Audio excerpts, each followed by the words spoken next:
Over the past year, I've been hearing more and more people talk about microschools, intentionally small schools designed as alternatives to traditional educational systems.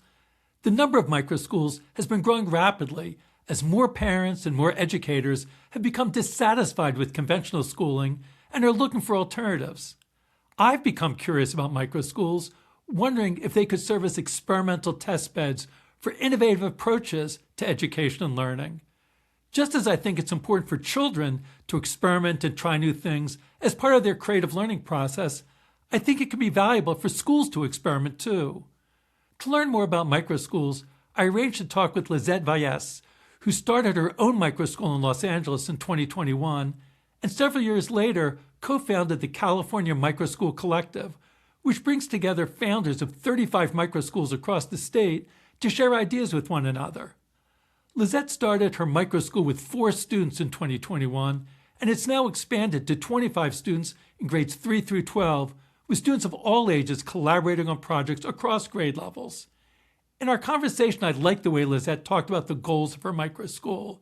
She talked about the importance of delight-driven learning, and she emphasized there has to be a way to restore wonder and curiosity and joy in learning. Lizette and I also talked about some of the challenges of microschools. If microschools act as experimental test beds, aren't there risks for children and families involved? And what about equity considerations? Can microschools provide access and opportunities for children from diverse backgrounds? My goal with this episode is not to advocate for Lizette's microschool or even microschools in general, but rather to stimulate thinking about much-needed alternatives to conventional approaches to education and learning. I hope my conversation with Lizette sparks some new ideas for you.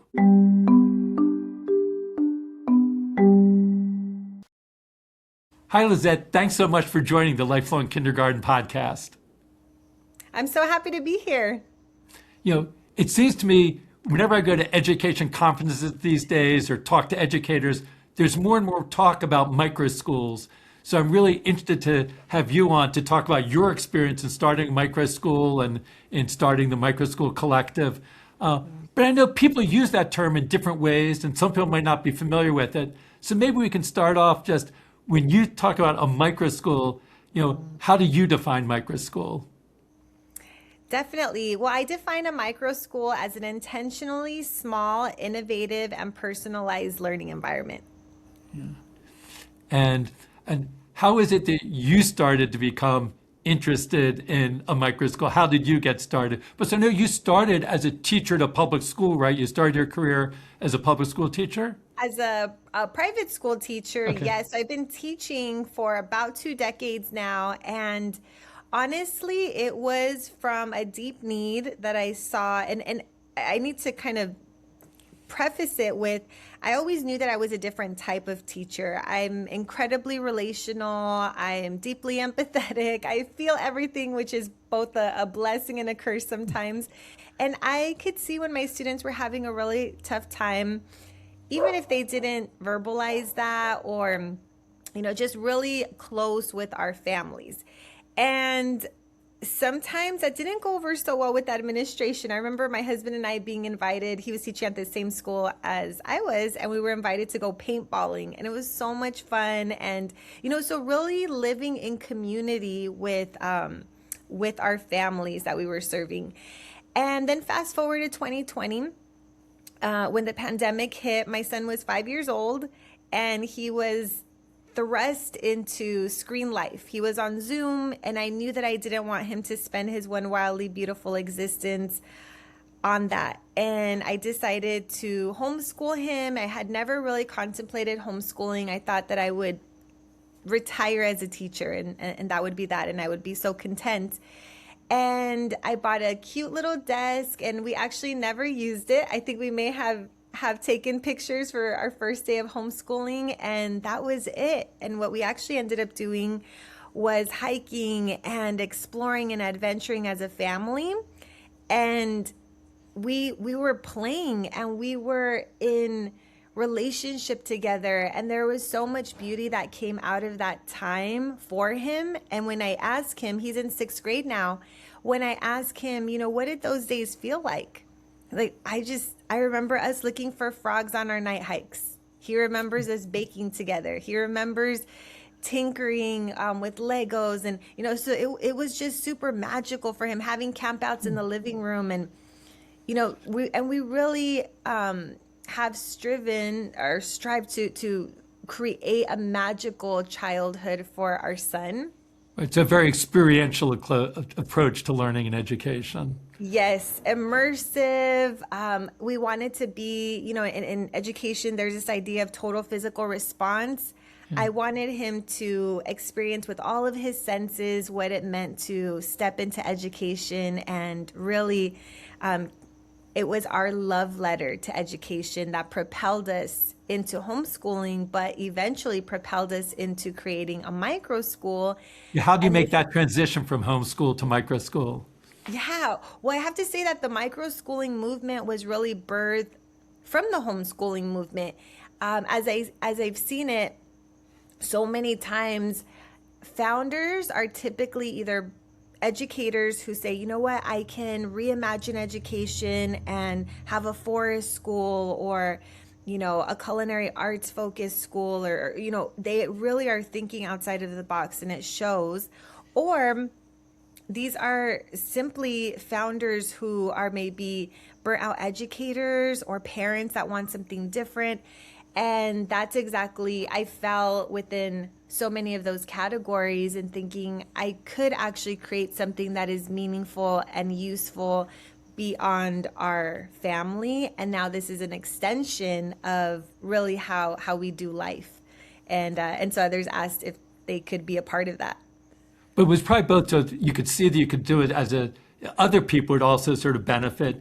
But also, did you also feel from the homeschooling that you wanted to have, your child also have more interaction with others? So it was also to, yes, 100%. it was both to serve 100%. others, but also to expand the opportunities for your child. Yes. It was all in one. It was, that twofold purpose of, oh, this is amazing as a family, and also our son needs community, or actually, I guess, a threefold purpose, because then other folks also were interested in this. Yeah. So what were those steps like? So was it just other people in the neighborhood, or how did you connect with others? And did you have to find new location? What was the process like to turn into a micro school? Yeah, definitely. Well, we started off in a race car warehouse with a family who had 3 children.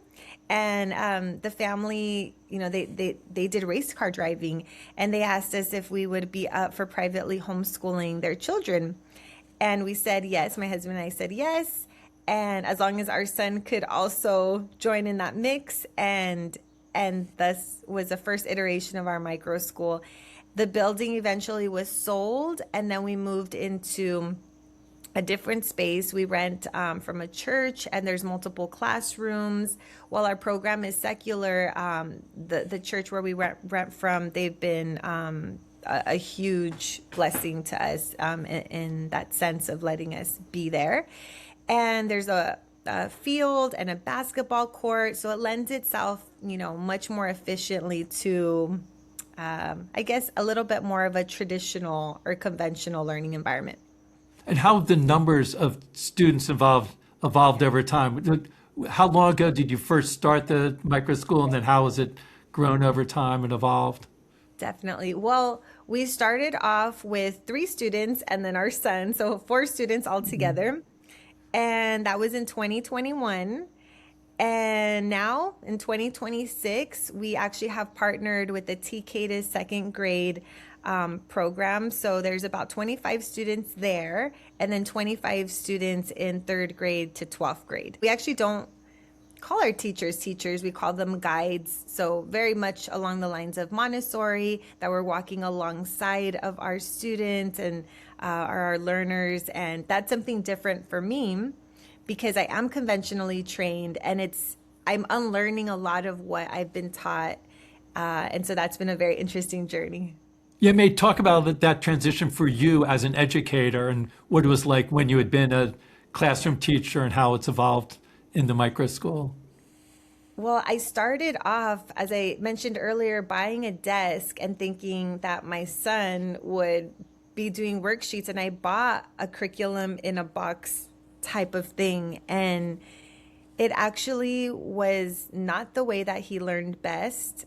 He wasn't looking forward to it. I felt like I was forcing something and I was trying to recreate school in my home. And that just wasn't the way for him. And I think some kids, they do well with worksheets. But for the most part, I think that a lot of us, especially, we're, as human beings, we're meant to play and we're meant to explore, and we're not meant to be sitting for long stretches of time. And that's what life has become for so many. And so for him, I just knew that I didn't want to force it. And for myself, I leaned into exploration, and I think I became very curious in my understanding of how education came to be. And I really started questioning how I was trained, and knowing education, you can kind of deconstruct it and then rebuild it. And I think there's a lot of beauty in that.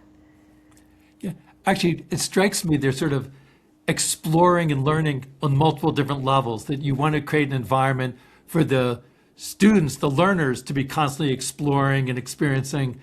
But it sounds like your experience as an educator was also continuing to evolve and experience. And then for the school structure overall, I assume that's also a continuing experiment. So there's probably experimenting on all levels. So much experimenting. And I had a good friend tell me the other day that actually she was listening to a different podcast, and there was this question asked, is this your first time? And then the guest said, first time what? First time to be alive? First time to walk the earth? First time to be?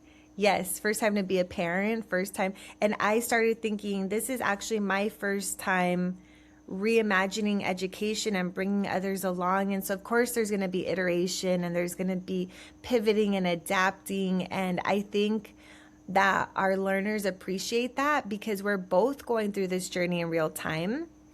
Other founders know that. And so we don't have all of the answers, but we're willing to do the work of at least finding some of those answers. I did want to jump back when I asked about numbers, and you said it could be up to 40, but maybe you'd have to get a larger space. And there's certain things about, you mentioned something about scaling. But if it scales and you get larger numbers, would it still be a micro school, and would it lose some of the qualities that you've been aiming for? Or do you think it could work at a larger scale and still hold on to those qualities? I think perhaps there could be cohorts within a larger setting. I think when there is a good, learner or guide to learner ratio, I think a lot of magic can happen there. But definitely the multi-age aspect of it has been something really amazing to witness unfold, just because I started off as a middle school teacher and everyone was pretty much the same age. And then I transitioned over into teaching high school, again, pretty much the same age. And seeing all of the different ages now. So I to answer your question, I think some of the magic would probably be lost if it's not done, if it's not scaled intentionally, yeah.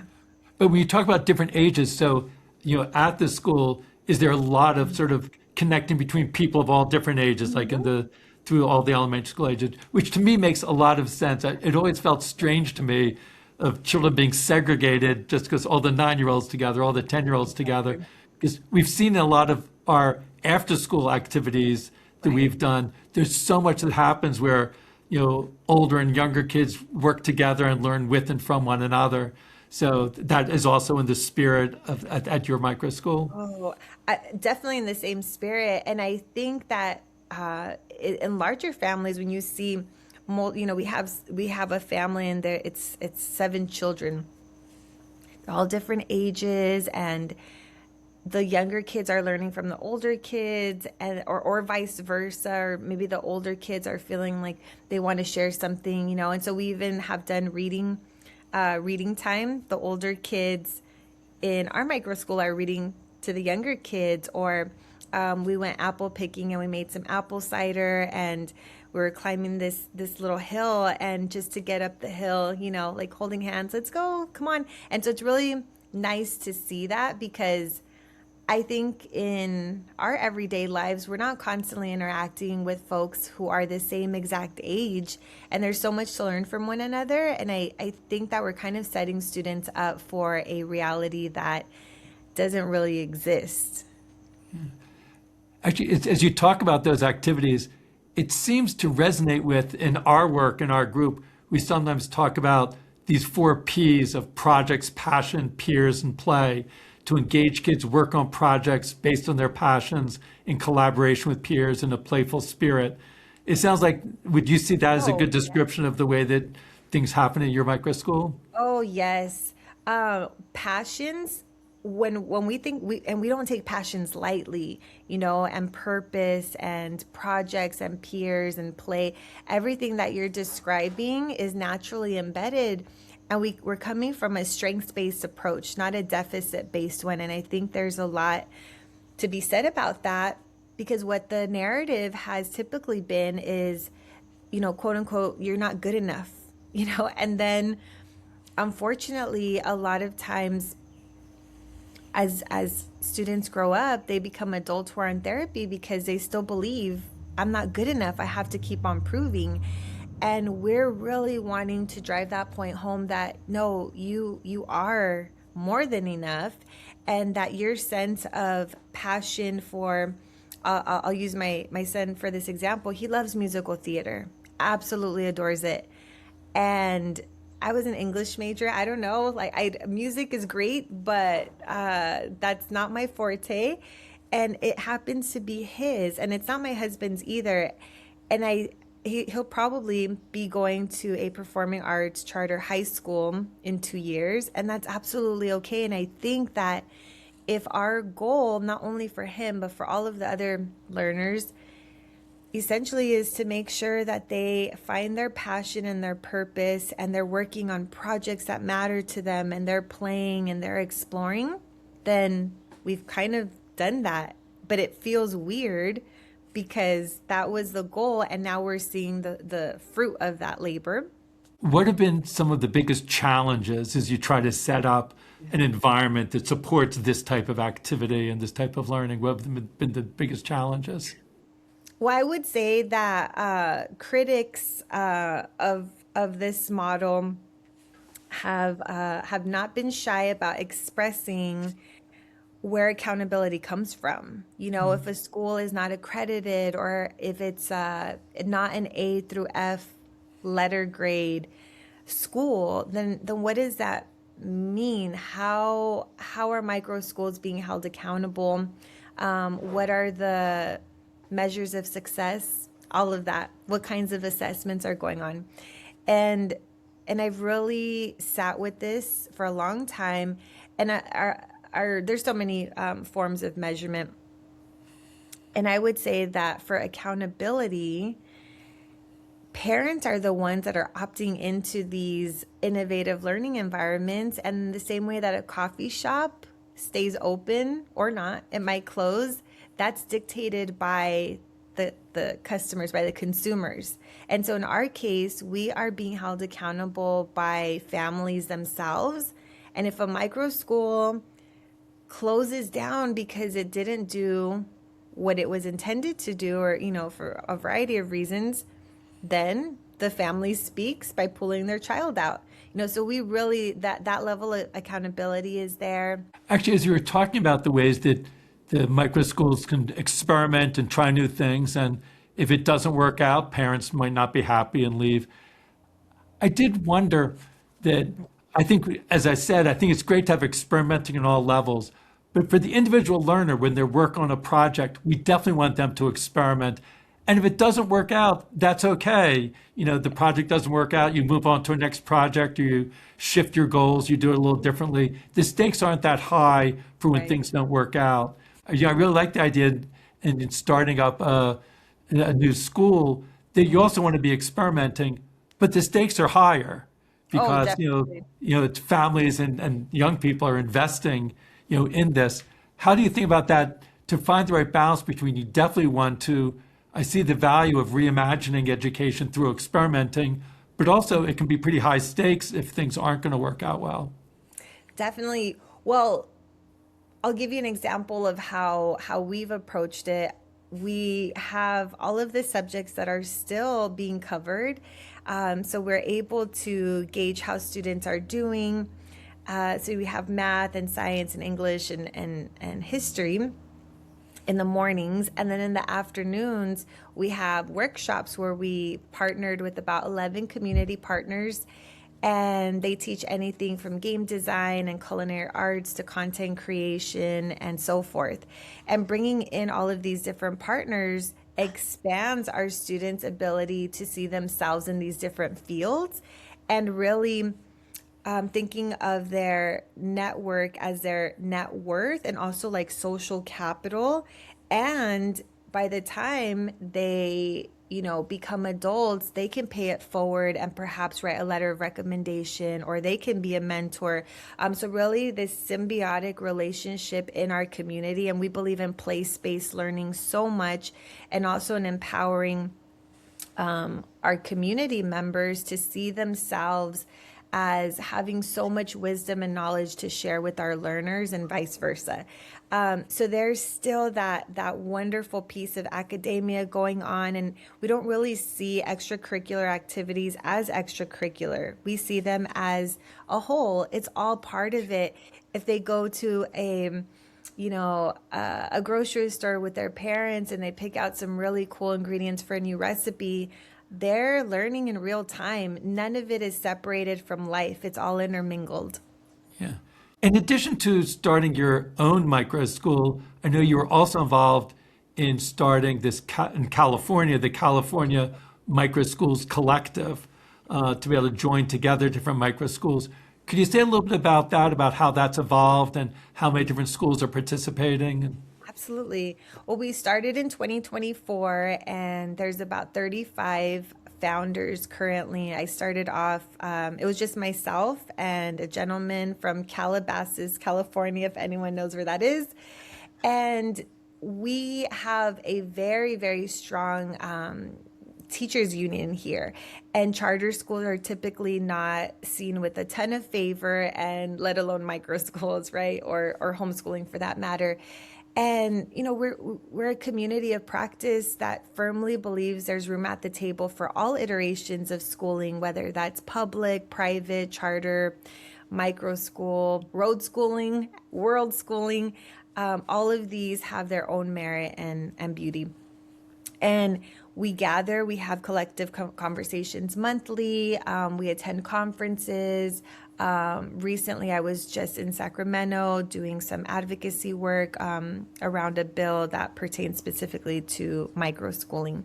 And it's been wonderful to see so many micro schools being formed in real time. I mean, I can have, 3 to 4 founder calls a day, and these are either current or aspiring founders who have so many questions, and they come with an idea, and so we work through that. And even from asking the questions like, do I form as a nonprofit or as an LLC? So everything from the business side of it to curriculum to location, so things like that. But it's been really nice to see the collective grow over time.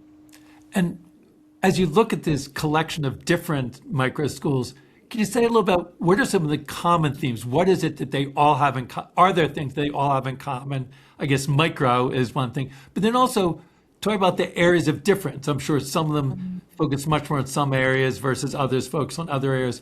Talk about both the similarities and the differences. Well, I think the one thing that all micro school founders have in common, and I think all founders for that matter, is a deep level of resiliency. Being resilient because we are going against the grain. It's a countercultural thing to create something that's new and also not so new. It's actually very, very old when we think about the one-room schoolhouse and families learning together maybe on a farm, just learning in community or with the village or tribe. So it's actually not an entirely new idea at all, but now we have modernized it essentially, and there's a lot of different forms. But some of the other similarities are that folks are willing to really take a hard look at how they have been schooled and ask themselves, was that maybe the best way, or could I have had more joy in learning? And all of us really, we are asking, like, why not reimagine education, and what if we followed the child's delight? So, this idea of delight directed learning, what if we take a step back and allow children to flourish in a more natural way? And this idea, I like the phrase delight directed learning. Would you say that is common for most of the micro schools that you interact with? Yes. Are motivated to try to achieve that delight directed learning? I would say so. I would say that these are educators that are refusing, these are founders that are refusing as well to be standardized and to live a standardized existence, or to have their learners be so standardized that then all of the creativity is essentially squeezed out. They're saying, no, there's a different way.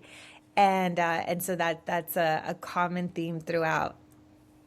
How about some of the differences? What are the ways in which, even if they do have these commonalities of seeking delight and joy, but what are some of the ways that you see differences between different micro schools? Well, I've seen micro schools. So this is a very beautiful example in Bangladesh. Mohammed Rezwan, he is an architect, and he has created the floating schools of Bangladesh. And during the monsoon season there, it's very intense, and it lingers for a long time. And children don't have access to clinics or to schools or libraries or playgrounds. And he has created all of these that are floating now. So it's just a direct response to a very real problem that occurs there. So that is one type of micro school, that is in response to the environment. Then you have faith-based ones. You have, as I said earlier, forest ones. You have Reggio Emilia. You have Charlotte Mason inspired, Montessori, self-directed, classical. There's this micro school. It's a classical micro school. However, they also focus a lot on farming and permaculture. And so thinking, oh my goodness, they are reading Plato, and then they're going to potentially have chicken soup because they they went ahead and handled that chicken themselves. So things like that. And I've come across a lot of farm schools, so very ag focused. And for us, we're a trauma responsive and healing centered space. So that's another aspect. Our goal really is to serve a lot of students who have been system impacted. And we have other micro schools that focus on faith, different faith-based schools. So the types of micro schools are as wide and varied as the founders themselves, just as wide as humanity. I was wondering, I know sometimes a question that comes up with homeschools is a type of equity issue, that not all homes and parents are, positioned to be able to do that. When I think of my own family, my grandparents were immigrants. They came not speaking the language, not having any money. They certainly could not have homeschooled. So my parents benefited greatly from going to public schools and helped them Yes. advance. Although I guess if I think about that, my parents could not have been homeschooled. But if there was an appropriate micro school nearby, maybe they could have. What's your thought about, and how do micro schools deal with the equity issue? Right. I'm a Latina founder, and I live in a predominantly, Latino community. And even our micro school is in one. It's predominantly, Black and brown community, historically underserved. And that's a huge topic for us. We strive to be equitable and accessible, not only us, but so many micro schools. We have sliding scales. There's some students that actually attend our micro school for free. There's others who are able, their families are able to give a bit more towards the tuition. So really I remember another founder said this, but that it all works out. The numbers work themselves out. And I've come to realize that has been the case for us. And there's been so many educational organizations that have believed in our mission and vision. There's funding available for micro schools, if you do your research. So there's lots of ways to help offset the cost. And there's a lot of, I was raised in a single parent household, my mom being a single mom. I remember I went to Catholic school for 9 years, and she couldn't necessarily help out with bingo night or whatever they were having. But what she could do monthly was pick up a cake and then take it for all of the staff birthdays. There's mostly nuns, and they were so happy with that. And that helped offset part of my tuition. And so that was wonderful because that was her way of contributing, and she found a way. So I think that most micro school founders, there's a lot of heart there, and there's a lot of determination, and we're incredibly resourceful. And so we found a way for it to work. And this is without any support from, there's no state funds, nothing like that. It's all just private pay. So tuition-based, grants, all of the above. And do you think, is there any worry that obviously the public school system still serves a very important purpose, Yes. but is it sort of draws some young people out of the public school system? Do you think there are challenges there, or do you think there's sort of a role to have an ecosystem that has all of these? Well, I think that a lot of the families who are choosing micro schools are ones that have already made the decision to step away from a conventionally made school. And so because of that, we are serving a lot, not just us, but a lot of founders are serving students who have been expelled, who have different, challenging behaviors that they're posing. So this is all like being opted into, right? So instead of siphoning students away from public schools, we're saying, if you tried it, for so long and you decided to take a step back, you're not going to be left. You're not going to be left by yourself to navigate education alone. There's going to be support there available should you want it. And if not, then, it might not be a good fit. But, definitely, I would say if they need a place, they can find one, because there's so many micro schools. And if not, then maybe that parent or an educator could possibly create one. Yeah. Well, I guess maybe another thing that I think about is if there's reasons why families and kids are stepping away from public schools, it's also maybe there's a reason for public schools to be changing somewhat. And maybe there could be lessons learned from micro schools that could influence the way public schools are run, and some of the type of experimenting you're doing and having more delight-directed learning. I would love for not just micro schools, but for public schools to be supporting some more delight-directed learning. And we do see that. The nice thing is that at Arizona State University, there's, I believe, 2 or 3 micro schools within the university. So currently, high schoolers are able to experience, a bit of college life, but then also by taking courses and whatnot with dual enrollment, but then also having this wonderful supportive community. And we see other larger school districts in so many different states are beginning to incorporate micro schools within those districts. So we are seeing that, and I think this can only serve to, again, propel, catapult this next wave, because I do think that there needs to be a rejuvenation and a refreshing of all of the points that you made with, being curious and pursuing projects and passions and play and all of it. And I think that this is what micro schools are actually, that's why they have been created, because there were folks that said it can be done. There has to be a way to restore wonder and curiosity and joy in learning. So maybe to wrap up, I sometimes like to end with giving some advice.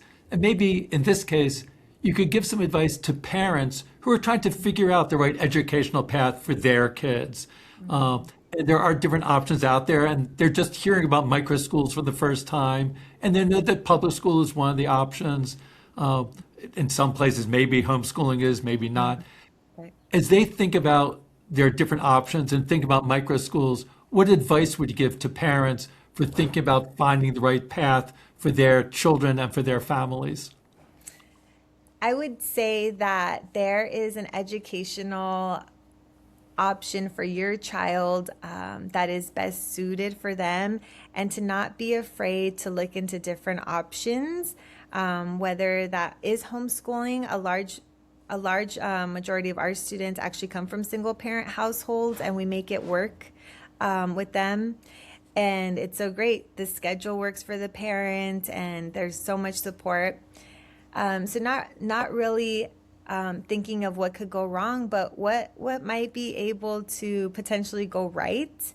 And if you have an ideal educational vision for your child, what is that? If you haven't created one, maybe that's just the first step. What is that? What does that look like? And there is support to help that reality actually come into being. So Great. Okay, so thanks so much for sharing both about your own journey in starting a microschool and starting the Microschool Collective.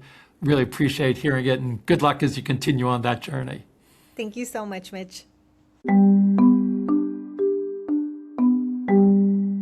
The Lifelong Kindergarten podcast is produced by Mitchell Resnick and Eric Schelling in the Lifelong Kindergarten Research Group at the MIT Media Lab. You can find other episodes, additional resources, and online conversation in our Substack at bit.ly/LLK podcast.